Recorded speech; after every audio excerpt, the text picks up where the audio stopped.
The house of spirits prime వీడియోలో streaming అవుతుంది. ఈ సిరీస్ గురించి సోషల్ మీడియాలో చాలా బజ్ నడుస్తుంది, ముఖ్యంగా దీంట్లో ఉన్న బోల్డ్ కంటెంట్ వల్ల. వీడియోలోకి వెళ్లే ముందు ఒక చిన్న వార్నింగ్, ఇది స్ట్రిక్ట్లీ 18+ సిరీస్, ఫ్యామిలీతో కలిసి చూసేదైతే కాదు.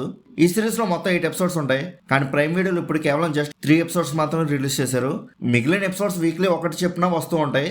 ఇంకా సిరీస్ లో స్టోరీ లైన్ గురించి మాట్లాడుకుంటే, సూపర్ న్యాచురల్ పవర్స్ ఉన్న ఒక అమ్మాయి తన ఫ్యామిలీలో జరిగే ట్విస్ట్ అండ్ మిస్టరీస్ ని ఎలా ఫేస్ చేసింది అనేది మెయిన్ స్టోరీ. ఈ సిరీస్ లో స్టోరీ మొత్తం ఓల్డ్ ఏరాలో సెట్ చేశారు, సో విజువల్ గా చాలా బాగుంటుంది. క్లారా తన పవర్స్ తో మంచి చేయాలని అనుకుంటుంది, కానీ తన పెళ్లి తర్వాత లైఫ్ ఎలా కాంప్లికేటెడ్ అయిపోయింది, తన హస్బెండ్ చేసే తప్పులు, ఆ ఫ్యామిలీలో ఉన్న సీక్రెట్ అఫైర్స్, మర్డర్స్ మిస్టరీ, ఇవన్నీ స్టోరీలో మెయిన్ లేయర్స్. ముఖ్యంగా క్లారా హస్బెండ్ క్యారెక్టర్ లో ఉన్న షేడ్స్ సిరీస్ కి ఒక మెయిన్ అట్రాక్షన్. నావెల్ బేస్ చేసుకుని తీశారు కాబట్టి స్టోరీలో డెప్త్ బాగుంటుంది. ఇంకా ఆ సిరీస్ లో హైలైట్స్ గురించి మాట్లాడుకుంటే, ఫస్ట్ ఎపిసోడ్ మాత్రం చాలా గ్రిప్పింగ్ గా ఉంటుంది, కాన్సెప్ట్ కూడా చాలా ఫ్రెష్ గా అనిపిస్తుంది. యాక్టర్స్ పెర్ఫార్మెన్స్ కూడా చాలా బాగా చేశారు, ముఖ్యంగా నికోలీ యాక్టర్ ఎక్సలెంట్ గా అనిపించింది. Technical production design and background music చాలా రిచ్ గా ఉన్నాయి. మీకు కానీ స్లోగా సాగే emotional family dramas or slow burn mysteries ఇష్టపడే వాళ్ళైతే ఈ సిరీస్ మీకు మంచి ఎక్స్పీరియన్స్ ఇస్తుంది. ముఖ్యంగా ఫీమేల్ ఆడియన్స్ అయితే చాలా బాగా కనెక్ట్ అవుతారు ఈ సిరీస్కి ఎమోషనల్గా. కానీ దీంట్లో కొన్ని డ్రాబ్యాక్స్ కూడా ఉన్నాయి. అవి ఏంటంటే, ఫస్ట్ ఎపిసోడ్లో ఇచ్చిన హై సెకండ్ అండ్ థర్డ్ ఎపిసోడ్స్లో కొంచెం తగ్గింది. స్టోరీ కూడా చాలా స్లోగా మూవ్ అవుతూ ఉంటుంది.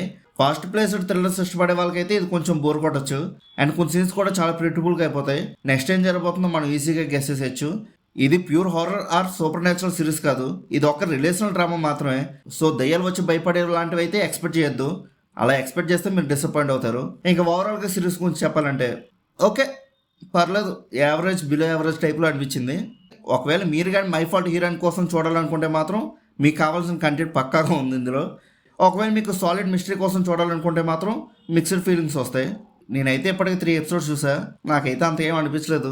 మరి చూడాలి నెక్స్ట్ ఎపిసోడ్స్ ఎలా ఉండబోతున్నాయో. ఇంకా మీరు కూడా ఈ సిరీస్ చూస్తుంటే మీకు ఎలా అనిపించిందో కింద ఉన్న కామెంట్ సెక్షన్లో చెప్పండి. అలానే movie updates and movie reviews కోసం మన సినీ మ్యాప్ ఛానల్ సబ్స్క్రైబ్ చేసుకోండి, బెల్ ఐకాన్ కూడా ఆన్ చేసి పెట్టుకోండి. మళ్ళీ మనం నెక్స్ట్ వీడియోలో కలుసుకుందాం. సినీ మ్యాప్ సైనింగ్ ఆఫ్, బాయ్.